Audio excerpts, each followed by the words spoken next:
Démontrons que l'espérance d'une variable aléatoire grand T qui suit la loi exponentielle de paramètre lambda est égale à 1 sur lambda.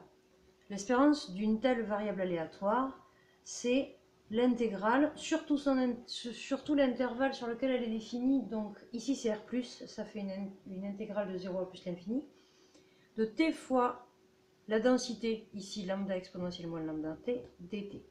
Pour définir cette intégrale jusqu'à l'infini, on prend comme d'habitude la limite quand s tend vers plus l'infini de l'intégrale jusqu'à s. Donc on s'intéresse à cette intégrale-là. Lambda ne dépend pas de t, donc on peut le sortir de l'intégrale. Et maintenant, si on veut la calculer, il faut trouver une primitive de t exponentielle moins lambda t. T exponentielle moins lambda t est de la forme fonction affine fois exponentielle. Donc on essaye de trouver une primitive de la même forme. Parce que les exponentielles ont tendance à être des dérivés de choses qui ont un peu la même tête. Cherchons ici les valeurs de a et b. Alors, a priori, on n'est pas sûr qu'elles soient de cette forme, mais comme ça va marcher, on se dira que c'était bien le cas. Je dérive ça pour essayer d'obtenir ça, puisque c'est censé être une primitive de ça. At plus b exponentielle moins lambda t, si je le dérive, ben je dérive un produit. Donc j'ai u' v plus u. v', attention, le v',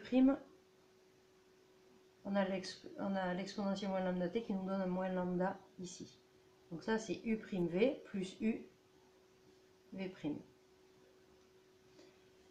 Je développe tout ça, j'obtiens a exponentielle moins lambda t. Je distribue ce moins lambda ici, moins a lambda t exponentielle moins lambda t, moins b lambda exponentielle moins lambda t. Ce qui me donne moins a lambda t plus a moins b lambda exponentielle moins lambda t. Et je voudrais que ça, ce soit t exponentielle moins lambda t. Donc il faudrait que ça vaille 1 et il faudrait que ça vaille 0. D'accord? Ça vaut 1 si et seulement si a égale moins 1 sur lambda. Et ça vaut 0 si et seulement si a, tiens, je peux remplacer a par mon moins 1 sur lambda là. Donc ça ne sera pas une équivalence du coup, ça sera une implication. Moins b lambda égale 0. Donc ça me donnerait que b lambda est égal à moins 1 sur lambda. Et ça me donnerait que b serait égal à moins 1 sur lambda carré. Donc si je prends a égale moins 1 sur lambda et b égale moins 1 sur lambda carré, ici je vais obtenir t exponentielle moins t et j'ai trouvé une primitive de t exponentielle moins lambda t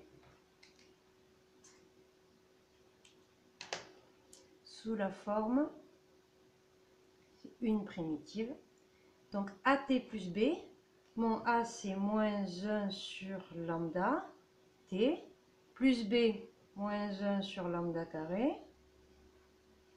exponentielle moins lambda t. Voilà une primitive de ça. Donc je vais utiliser cette primitive pour calculer cette intégrale. Attention au lambda qu'on a sorti là, et qu'il ne faut pas oublier.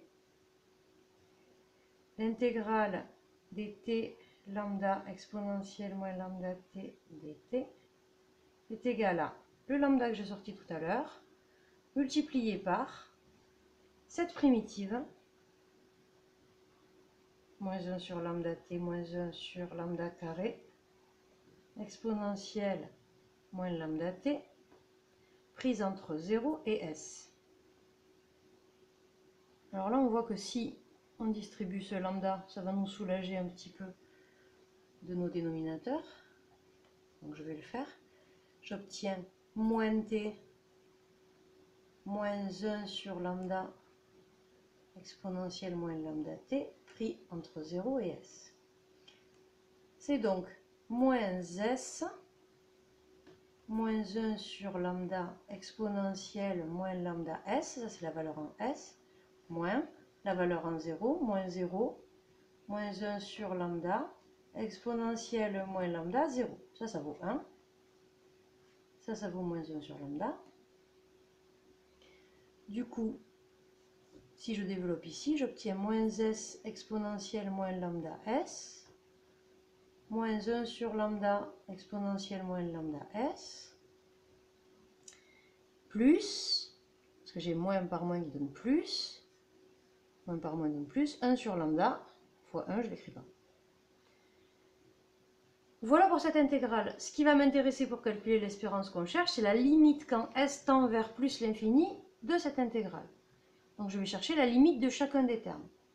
La limite quand s tend vers plus l'infini de moins s exponentielle moins lambda s, c'est 0, car quand s tend vers plus l'infini, moins s tend vers moins l'infini, et la limite quand x tend vers moins l'infini de x exponentielle de x, c'est 0. Alors, cette limite-là, si vous la cherchez, elle est dans le cours sur les exponentielles. Pour le deuxième terme, la limite quand s tend vers plus l'infini, là j'ai pas de s ici, donc je m'intéresse juste à cette exponentielle, d'exponentielle moins lambda s, c'est 0, car en posant x égale moins lambda s, la limite quand x tend vers moins l'infini, parce que quand s tend vers plus l'infini, ça tend vers moins l'infini, l'exponentielle de x, c'est 0, c'est donc 0 plus. Donc j'ai ça qui tend vers 0, et j'ai ça qui tend vers 0. Multiplié par moins 1 sur lambda, ça tend vers 0. Donc, la limite quand s tend vers plus l'infini de mon intégrale 0 à s dt lambda exponentielle moins lambda t dt, c'est 0 plus 1 sur lambda. On peut écrire par somme si vous voulez. Et j'ai bien démontré que l'espérance de t était égale à 1 sur lambda.